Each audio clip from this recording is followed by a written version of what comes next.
Avis vascular centre మన దేశంలోనే the best varicose. అలాగే దేవుడు ఉన్నాడు లేడు అని కొంతమంది చర్చలు ఆర్గ్యుమెంట్స్ జరుగుతాయి కదా. ఉంటాయి. ఉన్నాడు లేడు అని వాళ్ళందరూ కూడా ఒక రోజు అడిగాడు నన్ను ఒక ఆయన, హ్మ్. మురళీమోహన్ గారు మీకు బాగా భక్తి ఎక్కువ కదా అన్నాడు. అవునండి అన్న. రోజు పూజ చేస్తారా అన్నాడు. Hmm. చేస్తానండి అన్న. మీకు దేవుడు ఎప్పుడన్నా కనపడ్డాడా అన్నాడు. కనపడ్డాడండి. నాకు చూపిస్తారా అన్నాడు. మీకు నిజంగా చూడాలంటే చూపిస్తారండి. నాకు నిజంగానే చూడాలండి అని. నేను కొన్ని ప్రశ్నలు అడిగితే ఆ ప్రశ్నలకు సమాధానం కరెక్ట్గా చెప్తే చూపిస్తాను. అడగండి సార్ అన్నాడు. మీకు కరెంట్ అంటే ఏంటో తెలుసా అన్న. కరెంట్ తెలియని వాళ్ళు ఎవరు ఉంటారు, ఇంట్లో ఉంటుంది. దేనికి ఉపయోగిస్తారు దాన్ని? స్విచ్ చేస్తే లైట్ వెలుగుద్దండి, ఏసీ ఇది వస్తుంది, మైక్ ఎత్తాడు సౌండ్ సౌండ్ వస్తుంది వస్తుంది. అన్నాడు. కరెక్ట్ కదా, మీకు బాగా తెలుసు కదా కరెంట్ గురించి. తెలుసు అండి. అది ఎలా ఉంటుందండి? ద్రవ పదార్థమా, ఘన పదార్థమా, తీయగా ఉంటుందా, కారంగా ఉంటుందా, గట్టిగా ఉంటుందా, మెత్తగా ఉంటుందా, ఎలా ఉంటుంది చెప్పండి అన్న. మీరు అట్లా అడిగితే ఏం చెప్తామండి? కరెంట్ ఉంది, కరెంట్ ఉందని తెలుసు, ఇట్లా తెలుసు, కానీ అది ఎలా ఉంటుందో తెలియదు కదా. దేవుడు కూడా ఉన్నాడు. హ్మ్. దేవుడు ఎలా ఉన్నాడు అనేది ఎవరికి తెలియదు, మనం ఎవరైనా చూడలా. కానీ మన పెద్దలు మనకు అందరికి కూడా కొన్ని ఫోటోలు, ఒక ఆకృతి, దేవుడు అనే దానికి ఒక పేరు, దానికి ఒక ఆకృతి ఇచ్చాడు. ఇప్పుడు కొన్ని చోట్ల ఉంటాయి, బహామా ఏదో అంటారండి, చికెన్రాబాద్లో మన చికాగోలో తీసుకెళ్ళారు. ఓ బహామా టెంపుల్ అనేది పేరు, మర్చిపోయాను ఇప్పుడు. ఆ టెంపుల్లో ఏం ఉండదు. లోపలికి వెళ్తే పెద్ద హాల్ ఉంటుంది, ప్రేయర్ హాల్ లాగా. ఎవరి కాళ్ళు లోపలికి వస్తారు, కూర్చుంటారు. సైలెన్స్ ఈజ్ గాడ్ అని ఉంటుంది. మీ ఇష్టం వచ్చిన వాళ్ళు అక్కడ కూర్చొని నిశ్శబ్దంగా మీకు ఎవరిని పూజ చేయాలనుకుంటే, ఎవరిని స్మరించుకోవాలనుకుంటే మనం స్మరించుకుంటే అక్కడ కూర్చోవటం, టైం అని చేసి వెళ్ళిపోవటం అంతే. ఎవరు ముష్యు అని కూడా శబ్దం కూడా ఏర్పడింది. పిన్ను పడితే కూడా మోగి వినపడుతుంది మనకి. అంత నిశ్శబ్దం అనమాట. సైలెన్స్ ఈజ్ గాడ్ అని చెప్పేది. అలా కరెంట్ ఉందని తెలుసు, కానీ కరెంట్ ఎలా ఉందో నువ్వు చెప్పలేదు అంటే, మరి దేవుడు ఉన్నాడు అంటే ఎందుకు నమ్మవు? దేవుడు ఉన్నాడు. నీ కనపడినంత మాత్రం చేత దేవుడు లేడు అని అంటానికి లేదు. నువ్వు దేవుడి మీద భక్తి పెట్టుకొని నిగ్రహంగా, నిశ్శబ్దంగా నువ్వు చూడు, నీకు తెలుసు దేవుడు ఉన్నాడో లేదో అని చెప్పాను.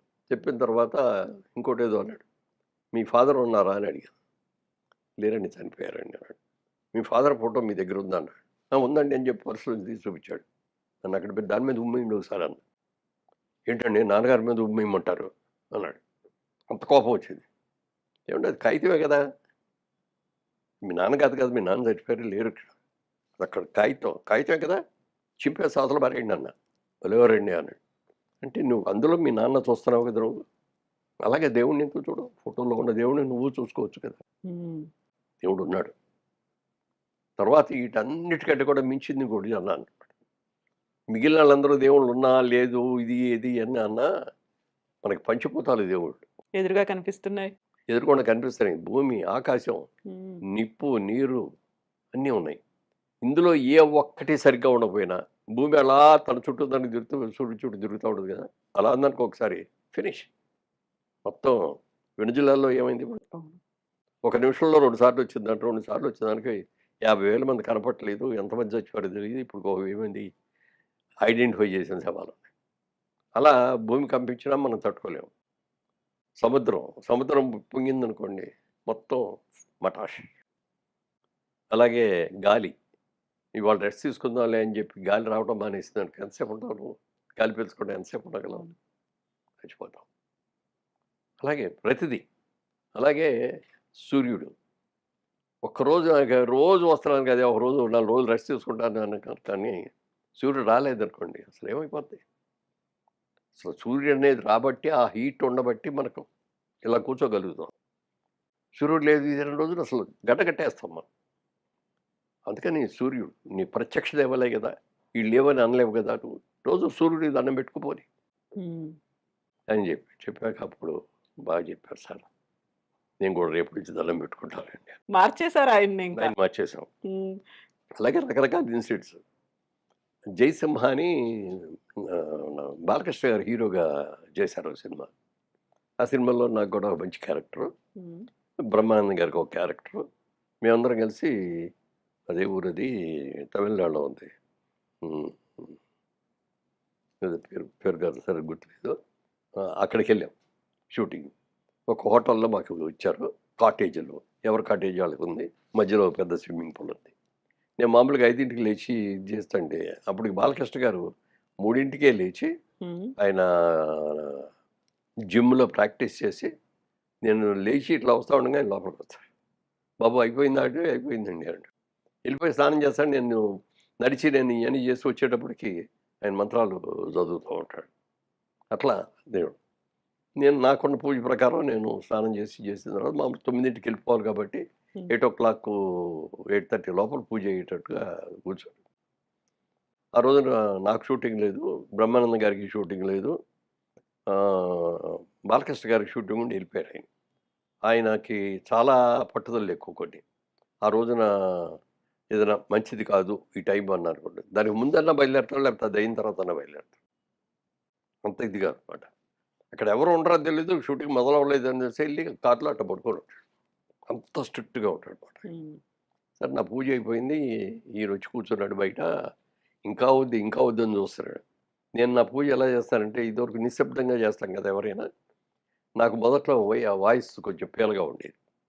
అప్పుడు అందరూ చెప్పారు వాయిస్ ప్రాక్టీస్ చెయ్యి అది ఇది. అప్పుడు ఏం చేయాలి రకరకాలని ఆలోచించిన దాంట్లో ఇదొచ్చింది.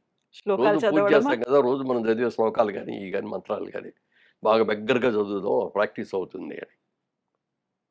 అలా నేర్చుకుంటూ నేను పూజ చేసుకుంటున్నాను అయిపోయింది. బయటకొచ్చి చూస్తే బ్రహ్మానందం గారు కూర్చున్నాడు. "ఎంతసేపు అయిందండి వచ్చానా?" "మీరు పూజ మొదలెట్టినప్పుడు వచ్చాను. అప్పటి నుంచి ఎప్పుడు అవుద్దా అవుద్దా అని కూర్చున్నాను." అన్న తర్వాత అడిగాడాయన. "మీరు ఎవరిని పూజ చేస్తారు అండి?" అన్నాడు. "నేను అందరిని పూజ చేస్తానండి. అన్ని శ్లోకాలు చదువుకుంటాను. జీసస్‌ని పూజ చేస్తాను, అల్లాని చేస్తాను, హ్మ్. అందరిని చేస్తానండి." హ్మ్. "మరి మీరెవరిని చేస్తారండి?" అన్నా. "నేను ఒక్క వెంకటేశ్వర స్వామికే చేస్తా. ఇంకెవరికి చేయను" అన్నాడు. "అదేంటి?" అన్నా. ఆయన ఒక ఇది చెప్పాడు. ఇప్పుడు మన సర్వెంట్స్ 4 ఇళ్లలో 4 చోట్ల పనులు చేసేసి వెళ్ళిపోతారు కదా! అలా ఒక సర్వెంట్ ఉందనుకోండి. హ్మ్. 10 ఏళ్లలో మనది కూడా ఇల్లు మన దగ్గరికొచ్చి చేస్తది. అట్లా అన్నీ చేసేసి వెళ్ళిపోద్ది. రేపు ఏదైనా సిక్ అయిందనుకో, అమ్మాయికి జ్వరం వచ్చింది ఏదోని అనుకో, మనమేం చూసేదేంటిలే ఆయన చూస్తాడులే, ఆయన చూస్తాడు, ఈయన చూస్తాడులే అనుకుంటారు. ఎవరు చూడరు. అదే మన ఇంట్లోనే పని చేస్తుందనుకోండి. అమ్మాయికి సిక్ అవ్వగానే మనం వెంటనే మందులు చేంజ్ చేయించి డాక్టర్ దగ్గరికి రెస్పాన్సిబిలిటీ చేస్తామా అనేది. లేదా రెస్పాన్సిబిలిటీ. అలాగే అందరి దేవుళ్ళైతే ఆ దేవుడు చూసుకుంటాడులే, ఈ దేవుడు చూసుకుంటాడులే దేవుళ్ళు కూడా ఎవరు చూడరు. అందుకని నేను ఒక్క వెంకటేశ్వర స్వామిని చూస్తాను. వెంకటేశ్వర స్వామి చూసుకుంటాడు. నాకేదైనా అయితే వెంకటేశ్వర స్వామిదే బాధ్యత. అప్పుడప్పుడు ఒక్కోసారి వేరే దేవాలయానికెళ్ళాల్సొస్తది. ఏ దేవాలయానికెళ్ళినా అక్కడ విగ్రహం శివుడిదున్నా, విఘ్నేశ్వరుడిదున్నా, ఇంకోడిదున్నా నేను మాత్రం దండం పెట్టుకున్నా వెంకటేశ్వర స్వామే కనపడతాడు. హ్మ్. నేను నమ్మేది అది. అది ఒక విధంగా సిద్ధాంతం బానే ఉంది.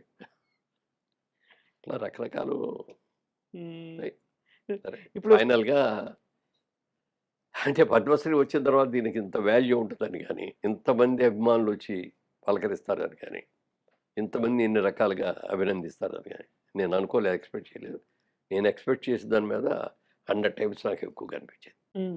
మేము మీ ఇంటర్వ్యూ కోసం ఇలా ఆఫీస్‌లోకి ఎంటర్ అవ్వగానే మాకు చుట్టూ మెమెంటోస్ అన్నీ కనిపిస్తున్నాయి. ఆ తర్వాత ఒక పక్కన దేవుడి ఫోటోలు ఇవన్నీ ఎంత పర్టిక్యులర్‌గా, ఎంత డీటెయిల్డ్‌గా, చాలా కేర్‌ఫుల్‌గా మీరు వీటిని భద్రపరుచుకున్నారు అనిపిస్తది. ఇక్కడ ఎక్కడా కూడా మాకు ఫిల్మ్స్ షీల్డ్స్ అనేవి కనిపించట్లేదు. మీరు ఎక్కడైనా గౌరవ అతిథిగా వెళ్లారు, లేకుంటే ఆ విజిట్‌కి వెళ్లారు, అక్కడ ఏదైనా ప్రోగ్రామ్ జరిగింది, వాటన్నిటికి సంబంధించినటువంటి ఇన్ని మెమోరీస్, మెమెంటోస్ ఇవన్నీ ఇలా ఎందుకంత భద్రంగా పెట్టుకోవాలనిపించింది? ఎక్కడో ఏదో అయింది. 50 ఏళ్ల ఈ జర్నీలో బోలెడన్ని వచ్చుంటాయి. వాటిని ఇంకెక్కడో డంప్ చేసి అక్కడ పెట్టుండొచ్చు. ఇవన్నీ ఎదురుగా ఎందుకు పెట్టుకున్నారు మీరిలా?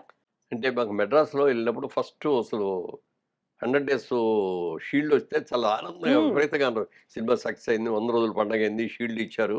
గుర్తుగా ఉంటది. నాకు మొట్టమొదట వచ్చిన షీల్డు అన్నదమ్ముల అనుబంధం షీల్డ్. హ్మ్.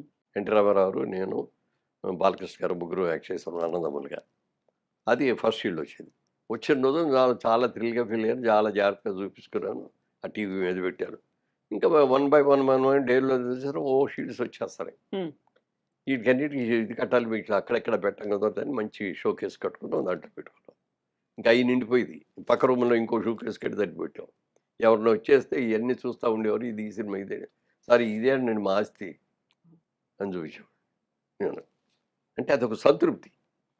ఒక్కో దాన్ని చూస్తే ఒక్కో గుర్తు, హ్మ్. ఒక్కో జ్ఞాపకం, ఒక్కో అనుభవం ఇయన్నీ ఉంటాయి. అట్లా అట్లా చూసి అందుకని చాలా జాగ్రత్తగా దాసుకునేవాడిని నేను. ఇక్కడికి వచ్చేటప్పుడు లారీలో వేసి తీసుకొచ్చి అప్పటికి షోకేసులు రెడీ అవ్వక రూమ్లో పడి తడిసిపోయి అన్నీ ఊడిపోయి మొత్తం అక్కడి నుంచి తెచ్చి అన్నీ పోయినాయి. సినిమా షీల్డ్లు అన్నీ పాడైపోయినాయి. హ్మ్. ఇక ఆ తర్వాత నుంచి ఇక్కడికి వచ్చిన షీల్డ్లు ఇక్కడికి వచ్చిన ఇవన్నీ మాత్రం జాగ్రత్త చేసుకో. చాలా జాగ్రత్తగా పెట్టుకున్నారు. సో, వీటన్నిటిని మళ్ళీ ప్రాపర్‌గా ఎక్కడైనా అరేంజ్ చేయాలి, వాటిని మెయింటైన్ చేయాలి అనేది అనిపిస్తుందా? ఇట్లాగే ఉంచుతారా అంటే వీటిని? అక్కినేని నాగేశ్వరరావు గారు చేయించారు. దానికి అన్నపూర్ణ స్టూడియోలో ఒక చక్కగా ఒక బిల్డింగు కట్టి, ఆ బిల్డింగ్‌లో లోపల అయన్నీ డెకరేట్ చేసి పెట్టారు. హ్మ్. నాకు అన్ని షీల్డ్లు ఆయనకొచ్చినాయి. నీకు ఎన్ని షీల్డ్లు వచ్చినాయి. ఆయనకి పద్మశ్రీ వచ్చింది, పద్మభూషణ్ వచ్చింది, పద్మవిభూషణ్ వచ్చింది. ఒక భారతరత్న ఒక్కటి రాలేదు తప్ప. మరి అలాగే సినిమాల్లో పెద్ద అవార్డులాగా దాదాపు దాదాసాహెబ్ ఫాల్కే అవార్డు వచ్చింది. రఘుపతి వెంకయ్య అవార్డు వచ్చింది. ఇట్లాంటివి ఎన్నో ఉన్నాయి. ఆళ్ళకి అన్ని అవార్డులు ఉన్నాయి కాబట్టి దాన్ని ఓ బిల్డింగే సెపరేట్‌గా కట్టి ఇది చేశాడు. హ్మ్. మాకు ఇయన్నీ అన్నీ లేవు. అందుకని కాకపోతే ఉన్నాళ్ళ చెప్పే దాంట్లో ఒక రూమ్‌లో డెకరేట్ చేద్దాం అని అనుకున్నాం. హ్మ్. దేనికది ఇప్పుడు అన్నీ కూడా కలివిడిగా పెట్టేసి ఉన్నాయి ఒకదాని మీద ఒకటి. హ్మ్.